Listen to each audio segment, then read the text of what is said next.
Ndị Igbo na-akpụ ya onyinye amara. Okay. Nke gosi na ọ bụrụ gị nwe ịnatara anata. Okay. Enye gị ya enye. Okay. And then, for example, ọ bụrụ na asị na onye a nwere onyinye amara for counseling or ịkpara mmadụ elu. Then, when you hear also join it with the calling of God, it means that that gift God gave to you is to serve Him on the earth. Okay. Okay. God is calling you to use that your gift to serve humanity to His glory. And also benefit you too, you that is also doing the service. Hallelujah. Amen. All right. Okay, you still have something there. The Bible said that the gift of man maketh Way for him. Okay. So what I understand in that gift, you have many gifts, because when you look at some people, so ọ nwere ndị na-akpọ ndị na-afụ mmadụ ọ na-ege anya the science spirit word of wisdom. so afụ na onye a dị gifted in many things ịghọtago mmiri and dịka that is the way and when that gift you have that gift and Chineke wee kpọzie hey mmanụ Move on. When God says in the book of Genesis 1:26, where we started our Bible reading, He says in verse 28, be fruitful, multiply. One thing I took from verse 26 is where He talked about dominate.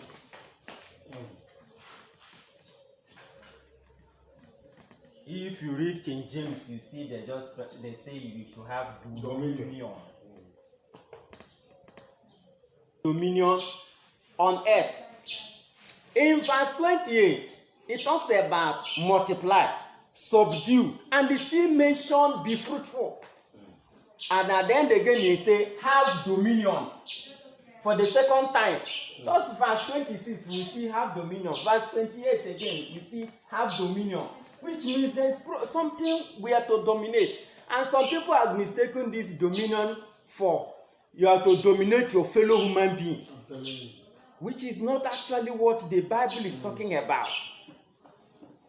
Now, if you read the same Genesis chapter 2, from verse 10, it talks about, and also verse 15, it talks about God creating man, placing him in the Garden of Eden to walk, to till it, to dig, to doing those things. It mustn't be until you carry hoe and start digging.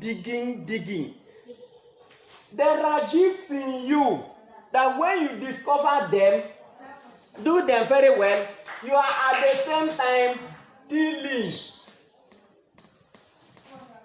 You are at the same time walking. You are at the same time taking care of the garden of God. Let me digress a bit here. In that same Garden of Eden, there are 4 rivers, just like David reminded us last Sunday. These 4 rivers, the Bible says that they are used to water the garden, which means there are people there. There are good things there. According to the Bible, we mention gold, topaz, and the rest of elements, as in the rest of raw materials inside the garden. And these natural resources, which is the river now, is to water them. You, the human being, is to be tilling, digging, taking care of them, just as we have seen from the previous verse. It's something we need to take our time. Read Genesis chapter 1 from verse 26, 28. Stop there because 29 is just like capping up everything. Then you start from chapter 2, verse 10 to 15, so that you will know your duty on earth as a human being. You are not just created on this earth as a nobody. There is something God placed in you, a gift in you, not just one, more than one. Look at the river, it talks about 4. Why is it that God did not use only one river to water the garden? Why must He use 4? We have the 4 cardinal points: the north, the south, the east, the west. So this river, if I should say, is like this. It's like this. So if there is no water coming this way, there is another one coming this way, there is another one, so that this garden here will not be dried up. Are we getting this? Yes, Now, let's move on to understand what it means to dominate. It means you are to lead. This word, dominate. It's not that you are going to when I talked about dominion that I said you are not going to have, God did not create you to be a problem to others, as in to intimidate. That's the word I'm trying to get. So that we shouldn't take this word out of context. Some people look at it, the moment you're to dominate it, that means you're going to intimidate people.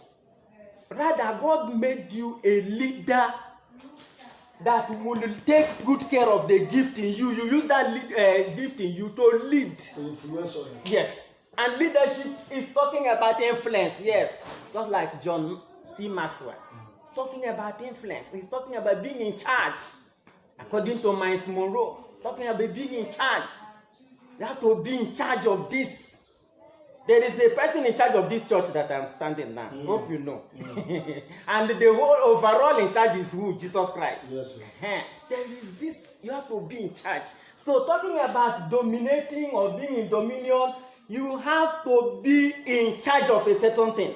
If not more than 1, 2, 3, or 4, there are people who are multi-talented and they are in charge in all those areas. So for you to dominate properly, there must be a gift in you, and that gift is for leadership. It's for you to be in charge. It's for you to use it and dominate in that area.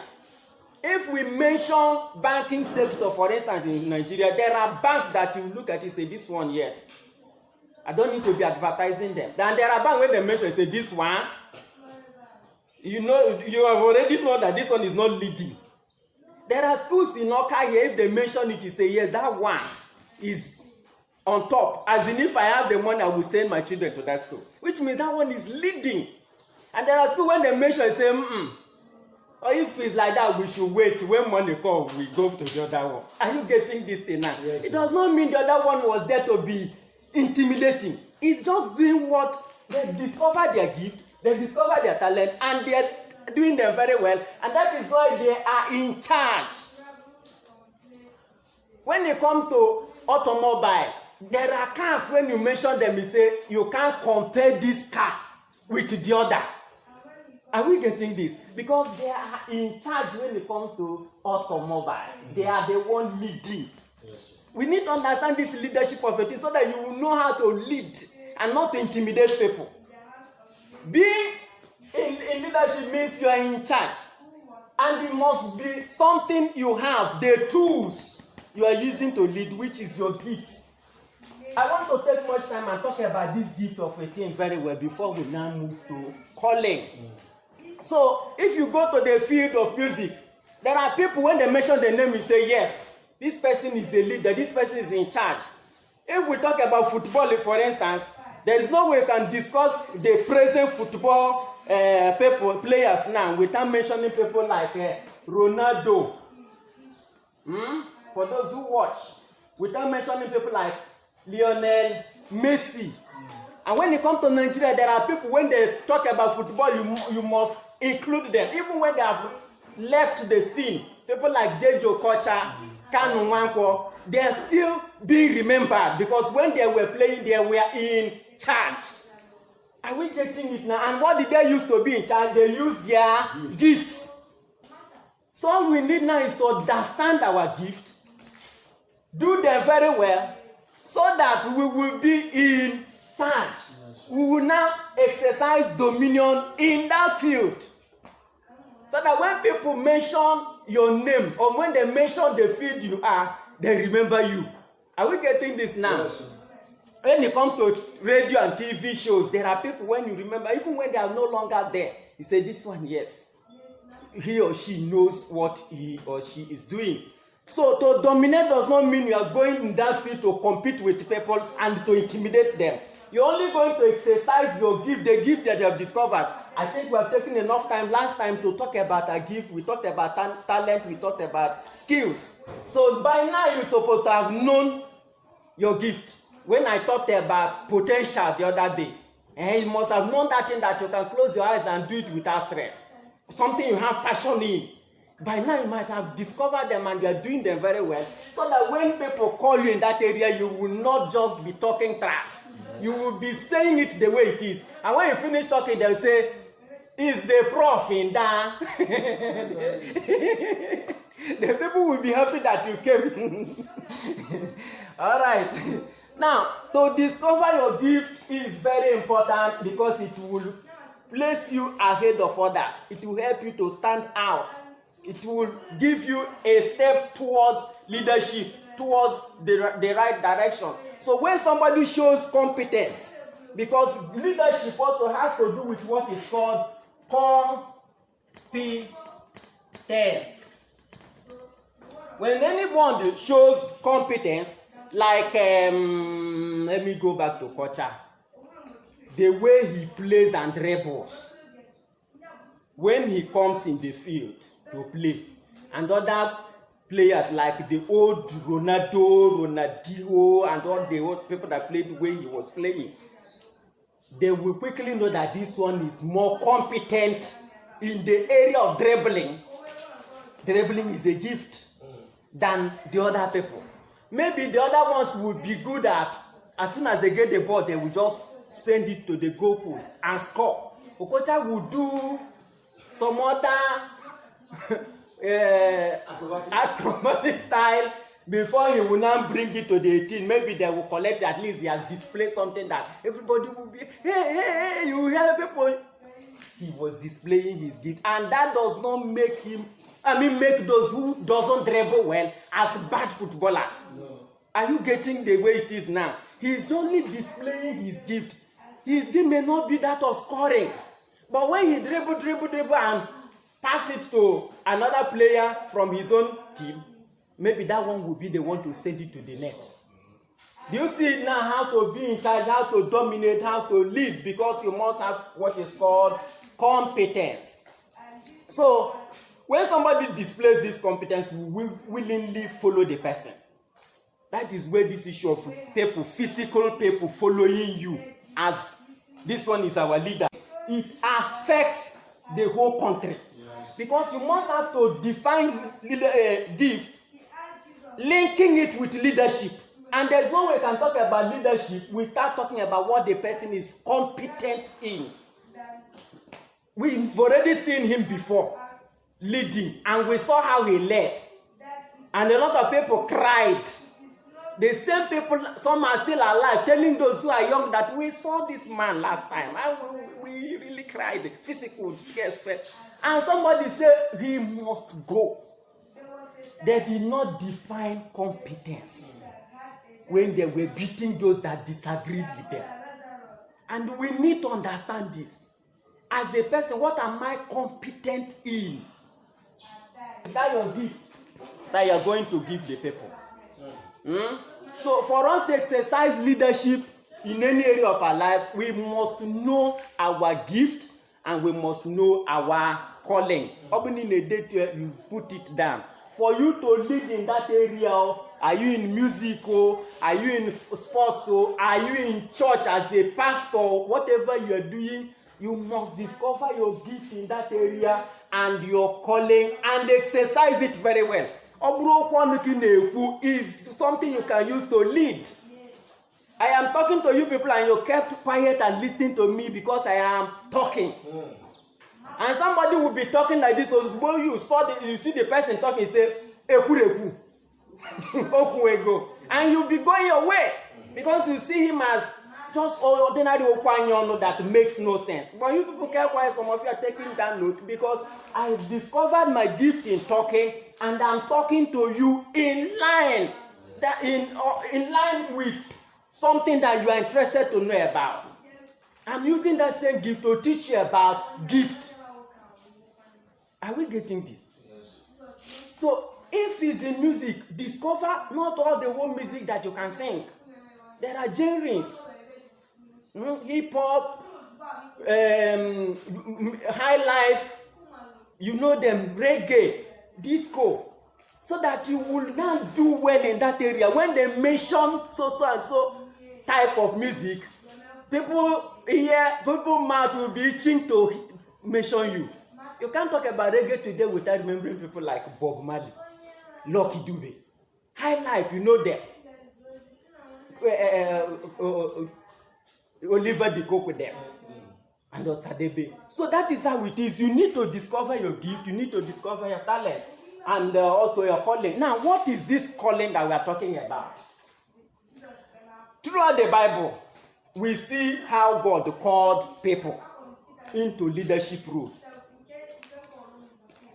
If we pick our Bible to the book of Genesis, chapter 12, we see where God called Abraham. I want to stress on this point very well. When God called Abraham, he was exercising his gift. He was a successful businessman. God now called him. You must have something you are doing as your gift before you expect a call from God. God doesn't call people that are idle. Abraham was a successful businessman and also doing his religion very well in a town called Ur in Mesopotamia, present day Iraq. God now say, you come, I am taking you to another place, and that place I'm going to make you a nation. Those who that bless you will be blessed, those who curse you will be cursed. Abraham did not drop his business. For those who, whenever God called them, next thing they will do is, I'm going to full time, I am going to resign, I'm going to close my shop full time. Abraham, the father of faith, he did not drop anything. That is Genesis 12, and I'm not going into detail, just to point out that very particular part. Now, God called people like Samuel. We remember I was talking here, I said Samuel was with his Oga, Eli. And God called. The first one, he thought is Eli that was calling. Second one, he thought this. Then he now occurred to Eli that maybe God is the one talking to this young guy. He said, okay, when they call you this time, answer direct that I'm listening. This time, not through me. And as soon as Samuel did that, that is talking about having a mentor. Someone that will tell you this is how you put mouth and answer. This is mentor this time. Oga to Samuel was Eli. And when God called, the guy was so young that he couldn't differentiate the voice of God from the voice of his Oga. So when he now met his Oga, first and second one, he now said, okay, when you are called again, this is how you will answer. Now that one ends there. I'm taking you now on the calling side of our gift. You remember this guy called Nehemiah? The one that helped and built the wall of Israel in the period of 52 days. He was also serving in the king's palace. Serving God, serving his king using his gift. God now called him to go again and serve. What I understand is that when you are serving small with your small gift, God will now call you to a higher assignment. When God calls you, it's now like that your service has been amplified. I've increased it for you. It's like you were in church, we say this one is a station, then they said you are going to the parish. Our format, we have station, we have zone, we have parish, then we now have diocese. So you must have pastored in the station, maybe as a catechist, maybe as a seminarian. Before the answer, okay, go and be doing that in the parish. From parish, you are very nice, go to the diocese. So God will call you, when you are doing that, your gift, from your station to the parish level. From there, if you are doing well, the more you are doing well, the more he is promoting you. So I am trying to let us know here that there is no way you want to serve God with your gift. The moment you notice that God has called you to serve him, you now drop the gift and say, I'm into full time. To do what? For most of our pastors that are resigning from their jobs, going to focus on the church for their feeding, this message is for you. God called you. Don't go and copy Peter, James, and John. The moment they were called, they dropped their net. Yes. Remember when hungry one put them? They went back. Christ came back and said, hey, you people did not hope, but this moment I come back. Oh my goodness. Another they do fish fish work again. That is when Christ begin to say, okay, how many, the first one they call, he say, second one they call, he say, take care of my sheep, feed my lamb, and the rest of them. Because no, this guy will go back again. He will carry his net, watch it very well. Hunger won't keep person for time.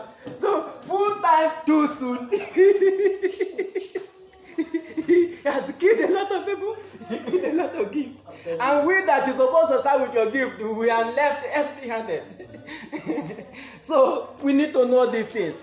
When God called the 12 disciples, yes, most of them dropped what they were doing. But they did not leave everything. They later have a means of livelihood. Can we remember when God called Paul, the former guy they call Saul? We had Saul was a lawyer. He was a tent maker. He was leading a gang of religious group. If you read that Act of the Apostle chapter 8, now his own group killed Stephen. Verse last of that Act of the Apostle chapter 8, Paul was helping to gather the clothes of Stephen where they don't kill him with stone. He said, hey, they don't, you want to show us that there is Christ. Now they killed the guy. In chapter 9, which is the second, the verse, chapter following verse, chapter 8, Christ arrested him. As he was going to kill those in Damascus. That same gift, that same zeal, that same intellect that he was using, Christ converted it. That's why when you read, you see he was converted. Use it like this for me in the Gentile area. That's why he could sit down here, write letters and dispatch it to different communities. And promise that I'm coming, this one I will be coming. In fact, I was there with you and I appreciate the way you did your work. I will be coming again. And people like Epaphroditus began to serve again with their own gift. People like Titus, Timothy. He was telling Timothy, like he groomed him because he became a mentor to Timothy. Say, don't leave the gift in you. Don't leave those things that I told you when I was with you. Most of us want to serve God, we drop our gifts at home. We only go for the calling. And when God is talking to you, is to be amplifying your gift. Paul began to write to Rome, began to write to Corinthians, everything. I told us last Sunday that if you go to Ephesus today, so I want to know where Paul was staying when they would point to small children, this is where he was selling his tent. When he finished teaching, when at his leisure time, he will go to his business. So that he will not be a burden to the church. So that he will be feeding from his own hand and be comfortable and preach and teach the word of God. Most of us will leverage everything in the church. Just like what our brother Godwin was saying last Sunday. A bank manager left his banking job and now want to go and pastor a church that is less than 50. The church began to go down as he was adding financial pressure on them, telling them to pay this, pay that. The church began to go down till the church left him. He now went into a manner of Jupiter way of making money till he closed the church. We should discover our gift, use the gift to serve God. It's there that when you talk about tithe and offering, you will be saying, yes, this is what I earned. And you'll be proud to say, God, take this. Thank you for what you have given to me. I don't know how many minutes I've consumed. It's like I've done up to 30 minutes. Let me pause here and take your questions. Because talking too much is not the best. And you may even forget what I've said when you wanted to ask questions. It's a kind of the way Christ did his teaching. He will be teaching and they will be asking him questions. There's no point to me talking to you as if I'm a professor in it. I need to learn from you. And you two also want to learn from me. So ask me questions based on this gift, talent, and how we are called, how to be in charge, how to be competent in what you are doing, and to dominate, not to dominate your fellow human beings, but to dominate in that field you are called. Question? Hallelujah. Amen. What me I want to do is not a really question. There is something you have been saying. Even all of us that have been attentive, something has been coming out from his mouth. That's what I want to stress. There is a word that I usually use, and I heard it. I borrowed it from my small room. It said servant leadership. Leadership, okay. Because he has been talking about leadership. If we misconstrue the word leadership, we now misinterpret the word dominion. We want, as a leader, we want to dominate. There's this natural instinct that comes. I tell you, you're a leader. So nobody has to talk to you. Nobody has to correct you. Nobody has to give you counsel. Nobody has to give you advice. No! That time you become a dictator. You are not a leader. A leader, number one, the highest person will take example from is our Lord Jesus Christ. I take from Moses, I take from other people, but the unique person that you will take, everybody will take from is Jesus. The Bible says the way Jesus was with his disciples, you rarely dictate the one that is called Jesus because of his servant nature. Yes. And it took me back now to the Old Testament when the Bible said, no, it was in the book of Hebrew that one was mentioned. It said, David served his generation. Everybody know that David was a great king. Yes. But the area of service, not much people know about that. He said, David served his generation in the will of God. Some people misconstrue, they say David served God in his own generation. No. Go read that place well. He said, David served his generation by the will of God or in the will of God. So there is this issue, he has been mentioning it, serving. Now, apart from David, let's come to our contemporary world. In Nigeria here, there was this guy, our former Minister of Agriculture, who is now the head of the ADP. That Yoruba guy. What is that his name? I saw him come to Cameroon. He was learning this agriculture in US, and they posted him to come and learn some part of what Cameroon is doing with palm oil and all these things. When he came in, he began to serve CBN, cable network of Pat Robinson. That was how he became the son of Bishop Chris.